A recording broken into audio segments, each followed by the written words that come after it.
क्या आपको मालूम है सन 1800 से इस देश में हिंदू मुस्लिम दंगे हो रहे हैं। 1926 में पूरे देश में दंगे हुए थे। क्या यूपी, लाहौर, मुंबई, तमिलनाडु, कोलकाता सब जगह अलग अलग वक्तों में दंगे होते रहे हैं। तो ये जो एक गंगा जमनी तहजीब है ये कहाँ है? अगर इतने दंगे होते रहे, सौ साल से दंगे हो रहे हैं, तो कहाँ है ये गंगा जमनी तहजीब? चलिए एक और तरह से देखते हैं। आजादी का आंदोलन चला, गांधी जी हमारे लीडर थे, हम सब उन्हें प्यार करते हैं, बहुत आदर करते हैं, कोई इसमें डाउट ही नहीं है। अंबेडकर से गांधी जी का एक बार टकराव हुआ तो गांधी जी ने आमरण अनशन कर दिया अंबेडकर के घर के सामने। ये बात है 1932 की। आखिर में अंबेडकर को झुकना पड़ा, पूना पैक्ट हुआ और अंबेडकर ने एक बात कही जो बहुत प्यारी है, जो मैं गैलीलियो की बात, टक्कर की बात मानता हूं, नेवरदलेस इट मूव्स, उस टक्कर की बात मैं मानता हूं। अंबेडकर ने कहा बात तो मेरी सही है, लेकिन इस वक्त आपकी जान चली जाए ये ठीक नहीं है, क्योंकि अभी देश को आपकी जरूरत है आजादी के लिए, तो मैं अपनी मांग वापस लेता हूं। हालांकि बात तो मेरी सही है। कितनी प्यारी बात थी। उस आमरण अनशन से अंबेडकर को झुकना पड़ा। 1939 कांग्रेस का अधिवेशन तिरुचुरी, सुभाष चंद्र बोस जीत गए थे कांग्रेस अध्यक्ष के लिए, सीतारामैया हार गए थे। लेकिन गांधी जी ने कहा कि नहीं, बोस नहीं बनेंगे वरना मैं छोड़ दूंगा कांग्रेस, ये वो बहुत कुछ टेंट्रम थ्रो किया। तो सुभाष चंद्र बोस ने त्याग पत्र दिया। यहां भी गांधी जी की जिद आगे आई। अंग्रेजों के खिलाफ भी उन्होंने भूख हड़ताल करी तो अंग्रेजों को झुकना पड़ा। तो लोगों के दिल में ये सवाल है, मेरे दिल में सवाल था, जब मैं 7th 8th स्टैंडर्ड में था तो मैंने अपने टीचर से पूछा था, जब जिन्ना ने कहा कि इस देश का पार्टीशन होगा, बंटवारा होगा, तो गांधी जी ने उसके घर के सामने आमरण अनशन क्यों नहीं किया? इस सवाल का जवाब कौन देगा? मुझे आज तक इस सवाल का जवाब नहीं मिला। खैर उसके बाद जिन्ना अड़ गए तो पार्टीशन हुआ। 47 में पार्टीशन में करीबन 15-20 लाख डेड बॉडीज, जो हिटलर नहीं कर पाया, 15-20 लाख डेड बॉडीज हमने देखी। कुछ करोड़, 1-1.5 करोड़ लोग यहां से उजड़ के वहां गए, वहां से उजड़ के यहां आए। पूरी ह्यूमन हिस्ट्री में इससे ज्यादा डेंजरस, इससे ज्यादा खतरनाक चीज कुछ नहीं हुई। शायद वो रवांडा टूटसी में जो प्रॉब्लम हुई वही इसकी टक्कर की प्रॉब्लम होगी। सैकड़ों औरतों को नंगा करके सड़क पे चलाया जाता था, उसे पिंड यात्रा कहते थे। इतनी दर्दनाक चीज, बट ये हुआ क्यों? And who failed? किस वजह से इतना बड़ा पार्टीशन हुआ? सिर्फ एक वजह से कि मुस्लिम्स ने कहा हम आपके साथ नहीं रहेंगे। और आप बकवास आज भी करे जा रहे हो गंगा जमनी तहजीब की, कौमी यकजहती की। 20 लाख लाशें गिर गई, आप अभी भी सच का सामना नहीं करोगे? उसके बाद जो पार्टीशन से लोग आए, यहां बहुत सारे शहरों में रहे और अगले 20, 25, 30 साल बड़ी गरीबी में रहे। ना उनके पास पैसे थे, ना कैंप बोल दिया जाता था, वहां कैंप में रहते थे। बहुत तकलीफों से उन्होंने 20-30 साल बिताए। अब तो वो लोग नहीं है, गुजर गए, लेकिन उनकी वो दर्द की, वो जो रोंगटे खड़े कर देने वाली उनकी कहानियां थी, वो कहानियां जिंदा है। वो लोग जिंदा नहीं है, पर वो कहानियां जिंदा है। और याद रखिएगा, कहानियां अपने हीरो से, अपने कैरेक्टर से ज्यादा उम्र रखती हैं। जीसस चले गए, कहानियां हैं। राम चले गए, कृष्ण चले गए, उनकी कहानियां चलती हैं हजारों सालों से। तो वो लोग चले गए, पर वो कहानियां इस देश के सबकॉन्शियस में चली गई हैं। कलेक्टिव सबकॉन्शियस में वो कहानियां हैं। इसलिए जो आप हेट्रेड देखते हैं हिंदू मुस्लिम की, वो बड़ी एब्स्ट्रैक्ट सी हेट्रेड है। उसकी कोई शेप नहीं है, आप मालूम भी नहीं पड़ता किस वजह से या किस चीज के लिए, पर वो है। फिर आजादी हो गई, सरकार बन गई, कॉन्स्टिट्यूशन आ गया। उसके बाद फिर अजीब अजीब सी चीजें होने लगी इस देश में। शरिया की बातें होने लगी। 4 शादियां कर सकते हैं, हां कर सकते हैं। शाहबानो आती थी तो पूरा पार्लियामेंट उल्टा लटक जाता था सुप्रीम कोर्ट को दबाने के लिए। ये कुछ अजीब अजीब सी चीजें होने लगी इस देश में। तो कभी ये क्यों नहीं कहा गया कि हाँ हम शरिया पूरी तरह लागू करेंगे, हिंदू चोर जेल में जाएगा, मुसलमान चोर के हाथ काट दिए जाएंगे, क्योंकि शरिया में ऐसा कहा गया है। ये कभी कहा ही नहीं गया किसी प्लेटफॉर्म पर, लोगों के दिल में था। अब इस सवाल को दबाया कैसे गया? कांग्रेस के हाथ में ताकत आई। अब उसे इस बात से बचना था कि पार्टीशन हमारी वजह से हुआ, हम लोग फेल हो गए। तो उन्होंने सारे टेक्स्ट बुक अपने हिसाब से लेके, सारे यूनिवर्सिटीज के वाइस चांसलर्स और ये एनसीईआरटी, सीबीएसई, सबके हेड्स उन्होंने अपने आदमी भर्ती करने शुरू किए। उन्हीं लोगों को पद्मश्री देना शुरू किया, उन्हीं लोगों को तमाम मनसब और तमाम तरह की, वही चीफ गेस्ट बनते थे जलसों में।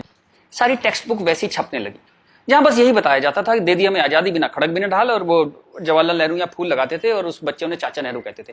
लाइसेंस राज था, सारा प्रेस उन्होंने कंट्रोल किया। और खुद वो बड़े मजे से रोजा इफ्तार की पार्टियों में जाते थे। वो पार्टियां जहां ये बताया जाता था कि कोई मिसट्रस्ट नहीं है इन दोनों कौमों के बीच में, बढ़िया दावतें खा रहे थे, रोजा इफ्तार कर रहे थे। कांग्रेस बिकेम अ मछली मार पार्टी। उन्होंने मुस्लिम वोटों की फिशिंग स्टार्ट कर दी, यहां से फिशिंग स्टार्ट हुई। और अगेन वही बात, कैरेट, एक बार जब बात समझ में आ गई तो फिर जितने नए नए लीडर आने लगे, लालू, मुलायम and so on, Mamata Banerjee, सब वही फिशिंग में लग गए। मैं एक बड़ा इंटरेस्टिंग एक अपना परसेप्शन देना चाहता हूं आपको। ब्रिटिशर्स जो 47 में इंडिया छोड़ के चले गए, मान लीजिए आजादी के बाद वो यहीं रह जाते, मान लीजिए जैसे साउथ अफ्रीका में हुआ, वहां से जब अंग्रेज छोड़ के गए तो सारे अंग्रेज छोड़ के नहीं गए, बहुत सारे अंग्रेज वहीं रह गए अफ्रीका में। आप उनकी क्रिकेट टीम देखते हैं ना, सारे उनके ग्रीम स्मिथ और पोलक और सब उनके एबीडी, सारे उनके प्लेयर्स जो हैं, जो नेशनल हीरोज हैं, वो वाइट हैं। एक दो रबाडा वगैरह, रबाडा और वो सब खेल लेते हैं, बट मोस्टली वाइट्स खेलते हैं। अंग्रेज वहां से छोड़ के नहीं गए, वहीं रह गए। खैर नेल्सन मंडेला ने उनको इतना खूबसूरती से हैंडल किया कि उस देश में भी वरना पार्टीशन होता और ऐसा ही खून बहता, पर वो इतने ही स्मार्टली उन्होंने हैंडल किया। वो एक अलग कहानी है, पढ़िएगा उसके बारे में। इस दुनिया की सबसे इंस्पायरिंग कहानियों में से है जो मंडेला ने किया। Great great guy. खैर, अगर यहां ऐसा होता कि ब्रिटिशर्स यहां रह जाते, तो मैं आपको मेरा ये एक आकलन है, तो 20-30 साल बाद एक पॉलिटिकल पार्टी पैदा होती जो उनके वोट की फिशिंग करती, और हमें यह समझाया जाता कि हिंदुस्तानी और ब्रिटिशर्स में कभी कोई झंझट था ही नहीं। They were friends, they were happy. हम मिलके होली, दिवाली, ईद मनाया करते थे। और ये जनरल डायर, ये तो आप झूठी बातें हैं, जलियांवाला बाग में गोली चला दी जनरल डायर ने, ये सब एग्जेजरेशन है, राइट विंगर्स ने पैदा किया है। अगर अंग्रेजों के भी वोट यहां पे होते तो ये झूठ चलता रहा और Hindus got sick of it. पर कहने का कोई रास्ता नहीं था, कोई आउटलेट नहीं था इस बात को कहने का, कोई ऐसा चेहरा नहीं था वो जिसके साथ वो बात कहते कि वो एम्पैथी से हमारी बात सुनेगा। अब यहां मैं थोड़ी सी डिटूर लेना चाहता हूं। कांग्रेस ने इस देश की बहुत सेवा की है। अगर इतनी मॉडर्न आउटलुक के नेहरू जी ना होते तो देश यहां तक ना पहुंचता। उतनी भयंकर गरीबी में जब दंगे भी थे, वॉर भी थे, नेहरू जी ने इसरो के बारे में सोचा, एटॉमिक पावर के बारे में सोचा, आईआईटीज के बारे में सोचा। Great guy. जो उनकी अच्छाइयां वो अच्छाइयां हैं, बट इसी के साथ जो गलतियां भी उन्होंने बहुत बड़ी करी। एक इतनी बड़ी चीज को, एलिफेंट इन द रूम जिसको बोलते हैं, डायनासोर आपके सामने खड़ा था, आप उसे एड्रेस, उसका सॉल्यूशन नहीं निकाल पाए। कम से कम हाँ तो कहते डायनासोर खड़ा है। और झूठ ऐसे ऐसे चलाए, जैसे कश्मीर के बारे में झूठ चलाया। 370 का तो कुछ हो नहीं सकता भाई। महाराजा हरि सिंह ने यही शर्त पे विलय किया था कश्मीर का, क्योंकि 370 उन्होंने तब किया, तो कुछ हो ही नहीं सकता इसका। अब पता लगा ये झूठ है, महाराजा हरि सिंह ने ऐसा कुछ साइन ही नहीं किया था। ये तो दलाल टाइप के लोगों ने 1.5 साल बाद, 1.25 साल बाद लाए 370, और अंबेडकर ने साफ साफ मना किया कि नहीं है ये 370 नहीं लगाऊंगा, इतनी खराब है ये। फिर भी लगा दिया आपने, जबरदस्ती ठोक दिया आपने। अब मैं अपनी बात पे वापस आता हूं कि नरेंद्र मोदी कोई आदमी है ही नहीं, ये वो खूंटी है जिस पे पूरे देश ने अपना ये जो बरसों का गुस्सा है, 50 साल का नहीं, 150-200 सालों का गुस्सा टांगना शुरू कर दिया उस खूंटी पे। डिस्कशंस स्टार्टेड हैपनिंग, गुस्से को एक जगह मिली, एंगर फाउंड अ वेंट। चलिए एक और बात करते हैं। मेरा मानना है कि हम लोग एक एहसान फरामोश कौम है। जी बिल्कुल ठीक सुना आपने, हम एहसान फरामोश लोग हैं। गुरु अर्जुन देव, गुरु तेग बहादुर, बंदा बहादुर, भाई मती दास, हकीकत राय, गुरु गोविंद सिंह, आपने नाम सुने, सिख गुरुज, उनके साथी। जब हिंदू कौम इस्लामिक रूलर से बहुत परेशान थी, फोर्स कन्वर्जन हो रहे थे, बहुत जुल्म हो रहे थे, जजिया वजिया बहुत चीजें थी, तो इन्होंने हिंदुओं को बचाने के लिए ये सब कुर्बानियां दी। किस गुरु को जिंदा जला दिया गया, किसको गर्म तवे पे भून दिया, बात समझ रहे हैं आप, जैसे सब्जी बनाते हैं आप, गर्म तवे पे जिंदा भून दिया, किसको आरे में से बीच में से काट दिया, किसको रुई से बांध के जला दिया, किसके बच्चों को दीवार में चिनवा दिया, किसके बच्चों के दिल निकाल के बाप के मुंह में ठूस दिए। ये सब कहानियां हमने पढ़ी, इनकी कविताएं हम स्टेज पे गाया करते थे जब हम छोटे थे। हकीकत हूं, हकीकत को हकीकत जब बताऊंगा, हूं एक लाखों को हकीकत मैं बनाऊंगा। इस सारे जुल्म को सहकर हिंदुओं में से एक वॉरियर कौम पैदा हुई, खालसा। पर आजादी के बाद टेक्स्ट बुक, कांग्रेसियां टेक्स्ट बुक थी सारी, इरफान हबीब, रोमिला थापर, इन सब ने हमें हिस्ट्री पढ़ानी शुरू करी, और ये कहा गया कि भाई हम बड़े सेकुलर हैं, सेकुलर रहो और प्रोग्रेसिव बातें करो। अगर आपने ये सब बातें करी तो बड़े आप कम्युनल कहलाओगे। तो हम बड़े कंफ्यूज से हो गए कि क्या करें। तो कुछ समझ नहीं आया तो हमने सिखों पे जोक बनाने शुरू कर दिए। कल्पना कीजिए, हिंदुओं में से उठी हुई एक कौम जिसने इतने बलिदान दिए, आज हम उसके ऊपर चुटकुले बनाते हैं। बजाय उस कौम को सिर पे बिठाने के हम उस पर चुटकुले बनाने लगे। चलिए, ये वक्त भी देखा इस देश ने। यहां से प्रॉब्लम शुरू हुई। जिन जिन मुस्लिम रूलर्स के हाथों, जिससे पूरे लंबे वक्त में वो जो हमने तकलीफें सही, जैसे ब्रिटिशर्स के हाथों सही, ब्रिटिशर्स चले गए, उन मुस्लिम लोगों के हाथों जो हमने इतनी तकलीफें सही, उनको आजादी के बाद हम कुछ एड्रेस ही नहीं कर पाए और कंफ्यूज हो गए कि ये सब जुल्म हुए भी थे या नहीं थे। ये गुरुओं ने जो इतनी बलिदान दिए थे, जो इतने सैकड़ों सालों से ये जो गुरुद्वारे बने हुए हैं, ये सच्चे हैं कि नहीं है, या ये मोदी ने बना दिए जाके चुप चुप के 200-300 साल पहले मोदी ने बना दिए। अंदर ही अंदर एक कैंसर है, इस गुस्से का एक कैंसर है जो इस देश को खाए जा रहा था कई सौ साल से। वो कैंसर पार्टीशन में दिखाई दिया, आपके दो हाथ काटने पड़े, एक भारत एक पाकिस्तान बन गया, एक बांग्लादेश बन गया, दो हाथ कट गए आपके अंदर इतना बड़ा कैंसर था।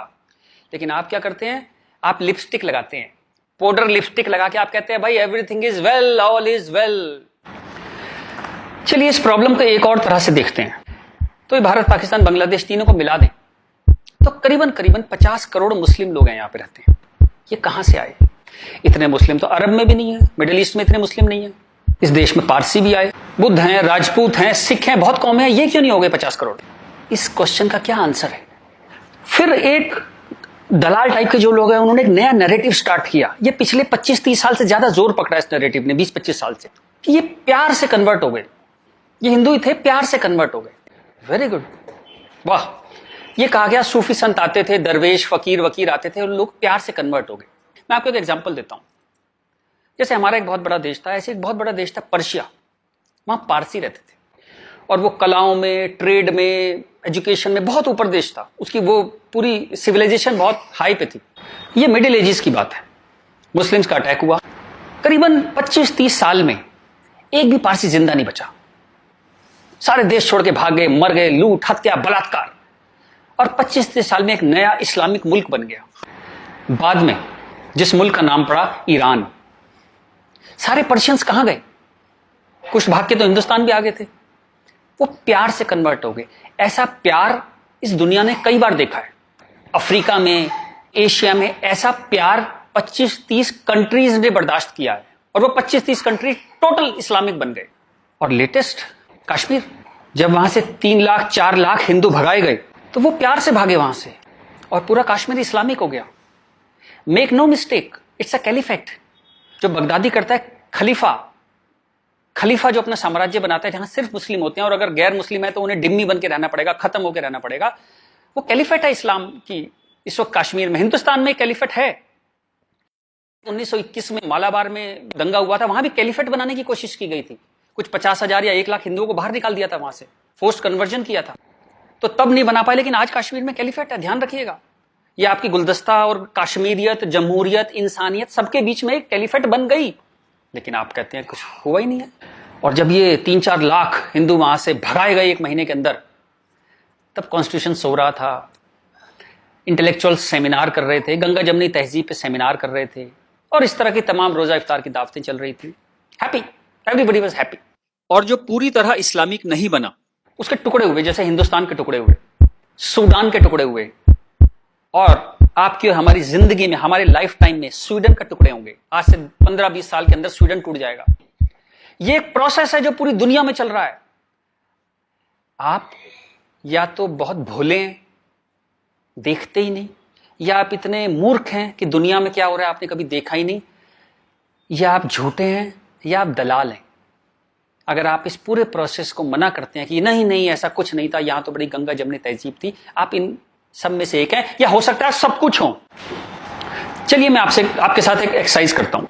आपके एक दादा होंगे, एक दादा परिवार है, दादा, चाचा, ताऊ, बुआ, फूफा, उधर के उनके बच्चे, सब एक पूरी फैमिली ट्री वो है। एक नाना की तरफ से है, तो एक आदमी करीबन ऐसे 10-15 परिवार उसके आसपास होते हैं। इसके बाद आप कॉलेज, आपका कॉलेज, स्कूल कॉलेज, जहां 50-100 स्टूडेंट हैं, जिसमें कुछ दोस्त हैं जो आपके साथ ट्रेवल करते हैं जिंदगी भर। फिर आपका मोहल्ला, आपकी कॉलोनी, वहां भी आप 10-20 परिवारों को जानते हैं। यूं कहें एक आदमी मोटा मोटा 700-800 1000 लोगों की खबर उसको होती है, डायरेक्ट खबर, चाहे मिले ना कि कोई बहुत दूर रहता है, लेकिन हाँ पता लगता है उसकी शादी हो गई, उसके बच्चा हो गया, डेथ हो गई, कुछ बहुत अच्छा हो गया, बहुत बुरा हो गया, खबर आ जाती है कहीं ना कहीं से। अब मैं आपसे एक्सरसाइज करता हूं, पिछले 20, 30, 50 साल में ये इन 1000 लोगों में से कितने लोग मुस्लिम बने, कितने लोग कन्वर्ट हुए? आंसर मिलेगा 0। क्या हुआ? सारे सूफी, दरवेश, फकीर रिटायर हो गए, आईपीएल देखने चले गए, इस्लाम की कशिश खत्म हो गई। दोस्त, जब तक गर्दन पे तलवार ना हो ना, कोई कन्वर्जन नहीं होता, या बहुत सारे पैसे ना हो, कोई कन्वर्जन नहीं होता। उसके बाद पार्लियामेंट पे अटैक हुआ, इस देश की पार्लियामेंट पे अटैक हुआ, और उसमें शामिल अफजल गुरु, उसके सम्मान में, उसके समर्थन में लोग खड़े हैं, हजारों हजारों लोग मुसलमान खड़े हैं, और हमने तब भी कुछ नहीं कहा। इस देश में हाहाकार नहीं हुआ। मुंबई में कुछ साल पहले आजाद मैदान में एक रैली हुई, किस लिए हुई? रोहिंग्याओं के समर्थन में। आपका क्या लेने देना रोहिंग्याओं के समर्थन में? और रैली के आखिर में क्या हुआ? जो शहीदों के लिए स्मारक बना है, फौजियों के लिए, शहीदों के लिए जो स्मारक बना है, उसको जूते मार मार के तोड़ दिया। इतनी नफरत आपके मन में इस देश के लिए, और कोई कुछ कहता ही नहीं, कोई कुछ कह ही नहीं पा रहा था। ये चल रहा था इस देश में। तो ये जो एक हेट है, ये इन दोनों कौमों में रही, और वो एक हेट, वो एक नफरत जो थी, वो कभी, it never became a past history, distant history, कभी नहीं हुआ। वो रोज रहा। कभी वो अफजल गुरु के रूप में आ गई, कभी वो क्रिकेट मैच के रूप में आ गई, कभी कश्मीर, कभी आजाद मैदान, वो हमेशा कभी ना कभी उसके न्यू एडिशंस आते रहते थे। एक और एक्सरसाइज करते हैं। आप मोटरसाइकिल चलाते हैं, कार चलाते हैं, साइकिल, स्कूटर कुछ चलाते होंगे। जब भी आप सड़क में जाते हैं तो थोड़ा संभल के चलते हैं। लेकिन आपके शहर के जो मुस्लिम एरिया है, जब उसमें आप जाते हैं तो कुछ एक्स्ट्रा संभल के चलते हैं कि नहीं? एक्स्ट्रा संभल के, कि अगर यहां लग गई तो एक्स्ट्रा पिटाई होगी। वो जो फियर है आपके अंदर, वो जो डर है, वो कमाल की चीज है, जिसको देश कहता है नहीं, एक सिस्टम कहता है नहीं, लेकिन आपके अंदर है, करोड़ों लोगों के अंदर है, 100 करोड़ लोगों के अंदर है वो डर। और एक आखिरी एक्सरसाइज, जब भी आपको कोई ज्ञान बांटता हुआ आदमी मिले, सेकुलर मिले, इंटेलेक्चुअल मिले, गंगा जमनी तहजीब वाला आदमी मिले, सब बराबर हैं, सब धर्म है, तो उसको कहिएगा चलिए एक पेज पे लिखते हैं, गीता, बाइबल, कुरान सब एक जैसे हैं, जीसस, राम, कृष्ण, पैगंबर मोहम्मद सब एक जैसे हैं, ना कोई छोटा ना कोई बड़ा, सब प्यारे इंसान है, सब बढ़िया हैं, सब बराबर हैं। एक पेज पे लिख के उसे बोली जरा 2-4 मुस्लिम से साइन करा के ला। ऐसी ची की आवाज आएगी उस इंटेलेक्चुअल की, आपके पास जिंदगी में दोबारा नहीं आएगा। वो एक मुसलमान के साइन नहीं करा सकता इस बात पे। ये सारा ड्रामा हमारे लिए है। ये तो जहां से मैंने बात शुरू करी थी कि ये जो गुस्सा है, ये कई 100 साल का गुस्सा है, जिसको वेंट नहीं मिला, कभी निकलने की जगह नहीं मिली। और ये जो बार बार दंगे होते हैं ना, ये उसकी EMI है। And coming back to the point, Modi कोई आदमी है ही नहीं। मोदी वो मौका है, और वो गारंटी है कि इस बार जब शाहबानो पार्लियामेंट में आएगी, कि हलाला हो गया, कि 4 विवाह हो गया, कुछ हो गया, इस बार पार्लियामेंट ब्लैकमेल नहीं होगी। वो एक शख्स नहीं है, वो एक इमोशनल बाम है, एक इमोशनल मलहम है, जिसकी इस देश को कई 100 साल से जरूरत थी। और अगर आप सोचते हैं कि एक आदमी क्या कर सकता है, तो दोस्त, कैसे आकाश में सुराख नहीं हो सकता, एक पत्थर तो तबीयत से उछालो यारो।